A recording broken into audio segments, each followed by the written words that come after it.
Vous en avez assez de dépenser une fortune en produits chimiques pour votre jardin chaque printemps? Bouillie bordelaise, urée, insecticides coûteux? Et si je vous disais que le traitement le plus important de l'année, celui qui va protéger tous vos arbres, ne vous coûtera que quelques centimes? Dans cette vidéo, je vais vous révéler la recette d'une solution maison, incroyablement simple et redoutablement efficace, que les anciens jardiniers utilisent depuis des générations. Restez bien jusqu'à la fin, car cette astuce va littéralement transformer la santé de votre verger et de votre potager sans vider votre portefeuille. Préparez-vous à dire adieu aux maladies et aux parasites, de la manière la plus économique qui soit. Vous pensez que c'est trop beau pour être vrai? Continuez à regarder. Pour bien comprendre pourquoi ce premier traitement est si crucial, il faut imaginer votre jardin à la fin de l'hiver. C'est un champ de bataille endormi. Sous les écorces, dans les plus petites fissures des branches et même dans le sol au pied de vos arbres, des ennemis se cachent. Les œufs de pucerons, les spores de champignons responsables de maladies comme la cloque du pêcher ou le mildiou, tout ce petit monde attend patiemment une seule chose, le retour de la douceur. Dès que les températures remontent, c'est l'invasion. Ils se réveillent et se multiplient à une vitesse folle. Agir avant ce réveil, c'est la clé. Intervenir au bon moment, c'est comme désamorcer une bombe avant qu'elle n'explose. C'est pour cela que ce traitement n'est pas juste une option. C'est une véritable stratégie de défense préventive pour assurer une saison saine et productive. Alors, contre quoi nous battons-nous exactement? Il faut bien identifier l'ennemi pour choisir la bonne arme. Nos adversaires principaux au tout début du printemps sont de deux types. D'abord, il y a les formes hivernantes des insectes ravageurs. Pensez aux œufs de pucerons, minuscules mais prêts à éclore par milliers pour dévorer les jeunes pousses. Il y a aussi les acariens rouges, qui attendent leur heure pour affaiblir vos arbres. Ensuite, et c'est peut-être le plus dangereux, nous avons les champignons microscopiques. Leurs spores ont passé l'hiver bien à l'abri et n'attendent que l'humidité et la douceur printanière pour germer. Ce sont eux qui sont responsables de maladies dévastatrices comme la cloque du pêcher, la moniliose sur les arbres à noyaux, la tavelure du pommier ou encore l'oïdium. Notre traitement doit donc avoir une double action. Il doit être à la fois insecticide pour neutraliser les œufs et fongicide pour empêcher le développement de ces champignons. C'est un véritable bouclier que nous allons créer. Beaucoup de jardiniers se tournent vers des solutions bien connues comme le sulfate de cuivre, présent dans la bouillie bordelaise, ou l'urée. Pourquoi est-ce que je vous propose une alternative? Le cuivre, bien qu'efficace, n'est pas anodin. Utilisé en excès, il s'accumule dans le sol, le stérilise et nuit à la vie microbienne essentielle, comme les vers de terre. C'est un métal lourd, et son usage est de plus en plus réglementé. L'urée, quant à elle, est surtout un engrais azoté. Utilisée en traitement, elle peut brûler les spores de champignons, mais elle donne aussi un coup de fouet azoté à l'arbre, qui peut le fragiliser et attirer les pucerons. De plus, ces produits ont un coût non négligeable. Notre objectif est de trouver une solution plus douce pour l'environnement de notre jardin, tout aussi efficace sur les pathogènes, et surtout incroyablement plus économique. Une approche qui prend soin de l'arbre sans nuire à l'écosystème qui l'entoure. Alors, quel est ce secret que nous allons utiliser? Nous allons créer une préparation maison basée sur 3 ingrédients que vous avez probablement déjà chez vous ou que vous pouvez trouver pour presque rien. Ces ingrédients sont le savon noir, l'huile végétale et le bicarbonate de soude. Ne sous-estimez pas la puissance de cette combinaison. Chaque composant a un rôle très précis et ensemble, ils forment une synergie redoutable contre un large spectre de problèmes. C'est une recette issue du savoir-faire des anciens, une époque où l'on devait être ingénieux avec les ressources disponibles. Il n'y a pas de chimie complexe, pas de produits de synthèse, juste la puissance simple et directe de la nature. Nous allons voir en détail le rôle de chacun de ces 3 mousquetaires du jardin pour comprendre pourquoi cette potion est si efficace. Vous allez être surpris de voir à quel point la solution la plus simple est souvent la meilleure. Commençons par le premier ingrédient, la base de notre préparation, le savon noir. Attention, je ne parle pas du savon noir ménager parfumé que l'on trouve en grande surface. Je parle du véritable savon noir liquide, à base d'huile d'olive ou de lin, sans colorant, sans parfum, sans conservateur. C'est un produit 100% naturel. Son premier rôle est celui d'un agent mouillant, c'est-à-dire qu'il permet à notre préparation de bien s'étaler sur les branches et de ne pas simplement perler et glisser. Il casse la tension de surface de l'eau, mais son action ne s'arrête pas là. Le savon noir est aussi un insecticide de contact. Appliqué sur les formes hivernantes des pucerons ou des cochenilles, il va boucher leurs pores respiratoires et les asphyxier. C'est une action purement mécanique, sans toxicité pour la plante ou pour les insectes utiles qui arriveront plus tard dans la saison. Il nettoie aussi le tronc en enlevant la fumagine, ce dépôt noir laissé par les pucerons l'année précédente. Maintenant, comment choisir le bon savon noir? C'est une étape cruciale pour garantir l'efficacité et la sécurité de votre traitement. Rendez-vous en jardinerie, en magasin biologique ou même sur Internet et cherchez spécifiquement un savon noir liquide utilisable en agriculture biologique. Lisez bien l'étiquette. La composition doit être la plus simple possible. De l'huile végétale saponifiée, olive, lin et de l'eau. Évitez à tout prix les versions dites à l'ancienne qui contiennent des parfums, des colorants, des épaississants ou d'autres additifs synthétiques. Ces produits chimiques supplémentaires pourraient non seulement être inefficaces, mais aussi potentiellement nocifs pour vos arbres et pour les micro-organismes du sol. Un bon savon noir est souvent de couleur ambrée à marron foncé et a une odeur caractéristique mais naturelle. Investir dans un produit de qualité, c'est s'assurer que notre traitement sera un soin bénéfique et non une agression pour nos plantes. Le deuxième ingrédient clé de notre recette est l'huile végétale. Oui, une simple huile de cuisine. L'huile de colza est idéale car elle est peu coûteuse et très fluide, mais une huile de tournesol ou même une huile de friture usagée et filtrée peut faire l'affaire. Quel est son rôle? C'est notre arme principale contre les œufs des ravageurs.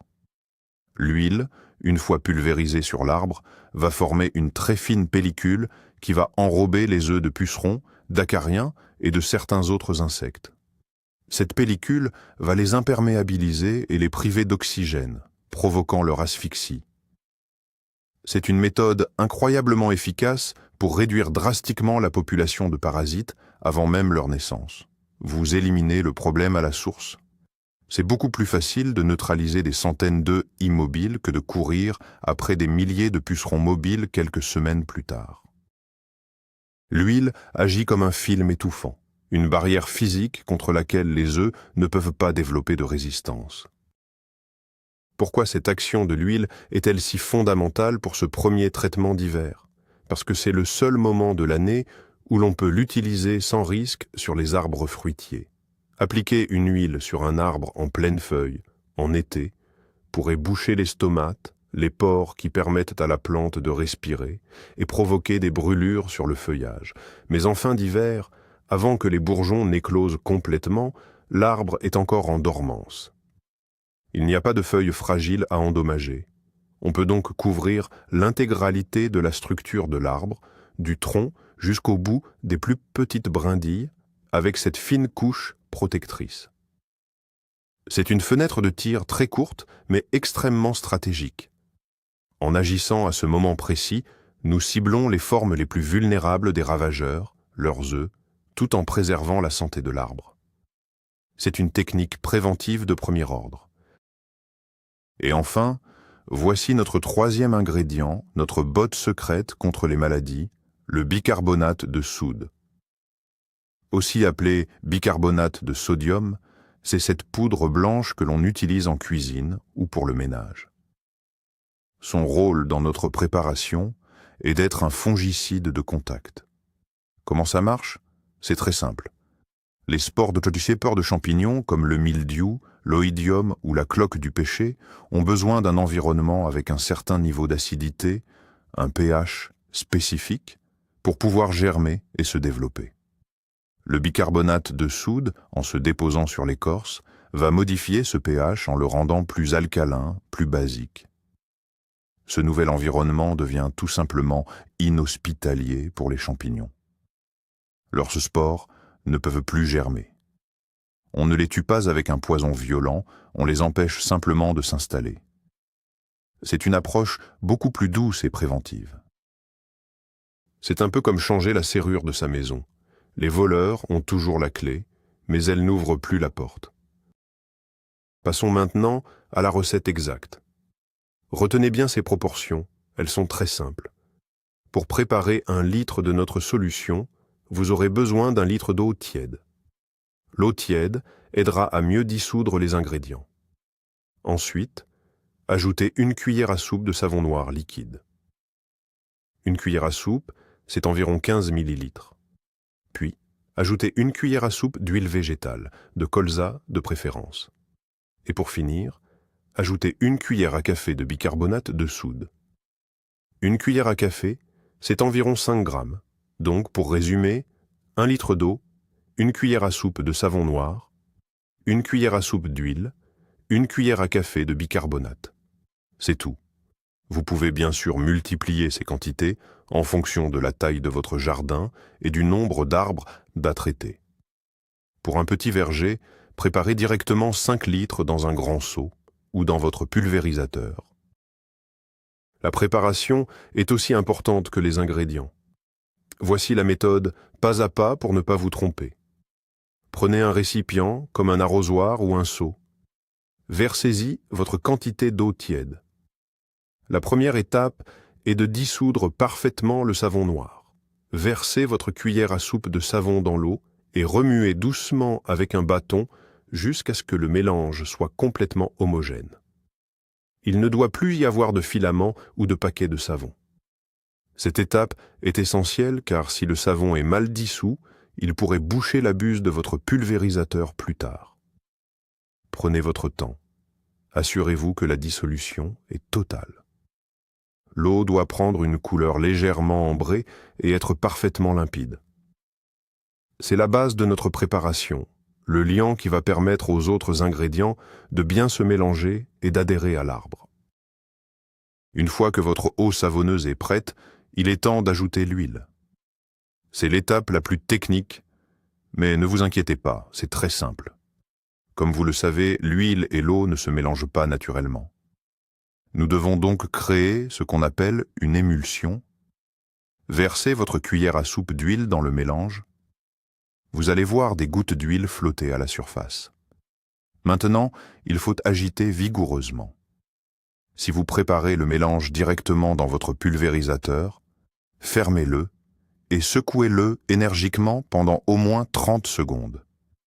Si vous êtes dans un seau, utilisez un fouet de cuisine ou un bâton et remuez très rapidement. Le but est de casser les gouttes d'huile en minuscules gouttelettes qui vont se disperser dans l'eau. Le savon noir va aider à stabiliser cette émulsion. Le liquide doit devenir laiteux, opaque. C'est le signe que votre émulsion est réussie. La dernière étape de la préparation consiste à ajouter le bicarbonate de soude. Il est important de l'ajouter en dernier, une fois que l'émulsion entre l'eau, le savon et l'huile est bien stable. Prenez votre cuillère à café de bicarbonate et saupoudrez-la dans votre mélange. Remuez une dernière fois, doucement cette fois-ci, juste assez pour dissoudre complètement la poudre. Le bicarbonate se dissout très facilement dans l'eau, donc cela ne prendra que quelques secondes. Votre potion magique est maintenant prête à être utilisée. Il est crucial d'utiliser la préparation immédiatement. Ne la stockez pas. Avec le temps, l'huile et l'eau vont finir par se séparer à nouveau et le traitement perdra de son efficacité. Préparez donc uniquement la quantité dont vous avez besoin pour une application immédiate. Maintenant que notre produit est prêt, la question la plus importante est quand faut-il l'appliquer ? Le timing est absolument capital. Si vous traitez trop tôt, les gels tardifs risquent de nettoyer l'arbre et de rendre le traitement inutile. Si vous traitez trop tard, vous risquez de brûler les jeunes feuilles et les fleurs. Le moment parfait est une période que les jardiniers appellent le débourrement. C'est le moment précis où les bourgeons de l'arbre commencent à gonfler, à éclater, et laissent apparaître la pointe verte d'une future feuille ou le rose d'un futur bouton de fleurs. C'est le réveil de l'arbre. À ce stade, les protections du bourgeon s'écartent, exposant l'intérieur aux attaques, mais les feuilles ne sont pas encore déployées. C'est la fenêtre de tir idéale pour atteindre les spores et les œufs cachés dans les bourgeons. Pour être sûr de ne pas vous tromper, vous devez apprendre à observer vos arbres de très près à la fin de l'hiver. Chaque espèce a son propre rythme. Les pêchers et les abricotiers sont souvent les premiers à démarrer. Approchez-vous de leurs branches et regardez les bourgeons. Au début, ils sont petits, serrés et bruns. Puis, vous verrez qu'ils commencent à grossir. L'étape qui nous intéresse est celle où l'on voit distinctement une petite pointe de vert apparaître. Sur un pommier, on parle du stade pointe verte. Sur un pêcher, le bourgeon s'ouvre et laisse voir la couleur de la future fleur. N'attendez pas que les feuilles soient des noix sorties. Le traitement doit être fait juste avant. Cela peut varier de quelques jours à une semaine selon les arbres et le climat de votre région. Soyez donc attentifs entre la fin du mois de février et le mois de mars. C'est votre rendez-vous annuel avec la santé de votre verger. Pourquoi ce timing est-il si stratégique? Comme nous l'avons vu, c'est à ce moment que les défenses naturelles du bourgeon s'ouvrent, rendant les parasites et les spores qui s'y cachent pendant plus vulnérables à notre traitement. Mais ce n'est pas tout. Le cycle de vie des ravageurs est parfaitement synchronisé avec celui de la plante. Les œufs de pucerons, par exemple, sont programmés pour éclore juste au moment où les premières feuilles tendres apparaissent, leur offrant un festin immédiat. En appliquant notre traitement huileux juste avant, nous les éliminons avant qu'ils ne puissent causer le moindre dégât. De même, les spores de la cloque du pêcher contaminent l'arbre au moment précis où le bourgeon s'ouvre. En appliquant notre fongicide à base de bicarbonate à ce stade, nous créons une barrière protectrice au moment le plus critique de l'infection. C'est une véritable course de vitesse contre les maladies. Le jour de l'application, les conditions météorologiques sont tout aussi importantes que le stade de l'arbre. Vous devez choisir la journée parfaite. Premièrement, il ne doit pas pleuvoir. Consultez la météo et assurez-vous qu'aucune pluie n'est annoncée dans les 24 heures suivant le traitement. La pluie rincerait immédiatement le produit et annulerait tous vos efforts. Deuxièmement, évitez les jours de grand vent. Le vent rend la pulvérisation difficile, imprécise, et peut même être dangereuse si le produit arrive dans vos yeux. Vous gaspilleriez aussi beaucoup de produits. Troisièmement, ne traitez jamais en plein soleil ou par forte chaleur. Même si notre produit était naturel, l'huile peut avoir un effet de loupe sous le soleil et provoquer des brûlures sur l'écorce tendre.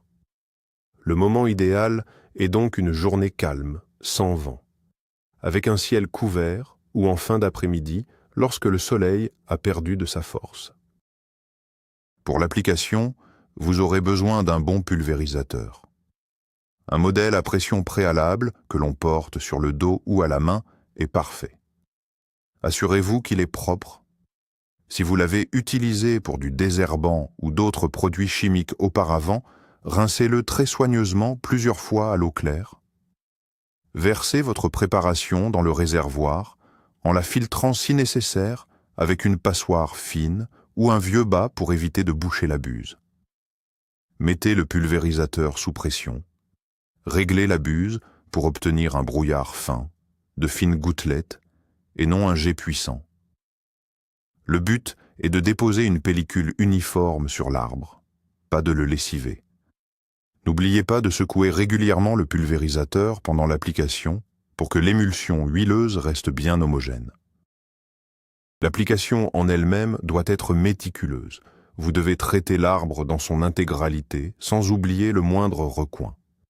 Commencez par le tronc et remontez le long des branches charpentières, ces grosses branches qui forment la structure de l'arbre. Insistez sur les intersections et les zones où l'écorce est rugueuse, car c'est là que les parasites aiment se cacher. Ensuite, traitez toutes les branches plus petites et les brindilles jusqu'à leur extrémité. Il est très important de pulvériser dessus, mais aussi dessous les branches. N'hésitez pas à tourner autour de l'arbre plusieurs fois pour être sûr d'avoir tout couvert. L'arbre doit être entièrement mouillé, ruisselant de votre préparation. C'est ce qu'on appelle un traitement à point de goutte. C'est la garantie que chaque œuf et chaque spore a été atteint par le produit. Quelles sont les cibles précises de ce traitement polyvalent?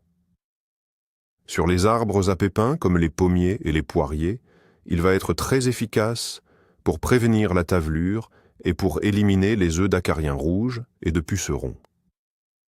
Sur les arbres à noyaux, comme les pêchers, les abricotiers ou les pruniers, il est redoutable en prévention de la redoutée cloque du pêcher, de la moniliose et des attaques de pucerons. Il fonctionne aussi très bien sur la vigne pour prévenir l'oïdium et le mildiou. N'oubliez pas vos petits fruits comme les groseilliers ou les framboisiers qui sont souvent attaqués par les pucerons. Et ce n'est pas tout. Les rosiers apprécieront également ce traitement pour lutter contre les taches noires et l'oïdium. C'est un véritable traitement universel pour la plupart des plantes ligneuses de votre jardin avant le départ de la végétation. Pour résumer, quels sont les incroyables avantages de cette méthode? Premièrement, son coût. Il était quasiment nul. Quelques cuillères de savon, d'huile et de bicarbonate vous coûteront quelques centimes, bien loin du prix des produits phytosanitaires du commerce. Deuxièmement, son efficacité. En ciblant à la fois les insectes et les champignons au stade le plus vulnérable, vous mettez toutes les chances de votre côté pour une saison saine. Troisièmement, son respect de l'environnement. Vous n'utilisez aucun produit de synthèse, vous ne polluez pas votre sol avec des métaux lourds et vous préservez la biodiversité de votre jardin, notamment les précieux insectes pollinisateurs qui arriveront un peu plus tard. C'est une solution simple, logique, économique et écologique. C'est l'essence même du jardinage intelligent. Travailler avec la nature, et non contre elle, pour obtenir les meilleurs résultats. Voilà, vous connaissez maintenant le secret d'un premier traitement de printemps réussi, puissant et presque gratuit. Plus besoin de vous ruiner en produits complexes et potentiellement nocifs. Un peu de savon noir, d'huile végétale et de bicarbonate de soude, appliqué au moment crucial du débourrement, et vous offrez à vos arbres une armure protectrice pour bien démarrer la saison. C'est ce geste simple qui fait toute la différence entre un verger qui lutte contre les maladies tout l'été et un verger sain, vigoureux et productif. Vous venez de faire un grand pas vers un jardinage plus autonome, plus économique et plus respectueux de votre environnement. N'est-ce pas formidable? Merci beaucoup d'avoir regardé cette vidéo jusqu'au bout. Si cette astuce vous a plu, n'oubliez pas de laisser un pouce bleu pour soutenir la chaîne et surtout, abonnez-vous pour ne pas manquer les prochains conseils. Maintenant, c'est à vous de jouer. J'aimerais beaucoup savoir quelle est votre propre astuce secrète ou la recette de grand-mère que vous utilisez pour le premier traitement du jardin. Partagez-la dans les commentaires ci-dessous. Échangeons nos savoirs pour avoir tous de magnifiques jardins. À très bientôt.